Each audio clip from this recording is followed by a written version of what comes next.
अस्सलामुअलैकुम वरहमतुल्लाहि वबरकातुहू। मोहतरम नाज़रीन, आज 30 दिसंबर 2022 बरोज़ जुमा को मुल्क भारत के वज़ीर आज़म नरेंद्र मोदी के वालिदा का इंतकाल हो गया है।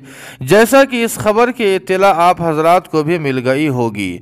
आपको बतला दें कि नरेंद्र मोदी के वालिदा के इंतकाल पर ऑल इंडिया मजलिस इत्तेहादुल मुस्लिमीन के सदर मोहतरम बैरिस्टर असदुद्दीन ओवैसी साहब ने ट्वीट करते हुए लिखा है कि नरेंद्र मोदी और उनके ख़ानदान वालों से मैं ताज़ियत करता हूँ।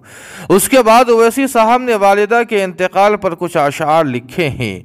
ओवैसी साहब लिखते हैं कि खाके मरकत पर तेरी लेकर ये फरियाद आऊँगा, अब दुआए नीम शब में किसको मैं याद आऊँगा। कुल बे अफलास में दौलत के काशाने में मौत, दश्त दर में शहर में गुलशन में वीराने में मौत। इस तरह से वज़ीर आज़म नरेंद्र मोदी की वालिदा के इंतकाल पर असदुद्दीन ओवैसी साहब ने ट्वीट किया है। इसी तरह नाज़रीन किराम, आपको बतला दें कि कांग्रेस पार्टी के साबिक सीनियर लीडर गुलाम नबी आज़ाद की घर वापसी के इम्कानात बहुत तेज़ हो गए हैं। जानकारी के मुताबिक सोनिया गांधी की करीबी अंबिका सोनी गुलाम नबी आज़ाद के राब्ते में है और आज़ाद को पहले भारत जोड़ो यात्रा में शामिल करने की कोशिश हो रही है। उसके बाद कांग्रेस के अंदर घर वापसी कराने का इम्कान बताया जा रहा है।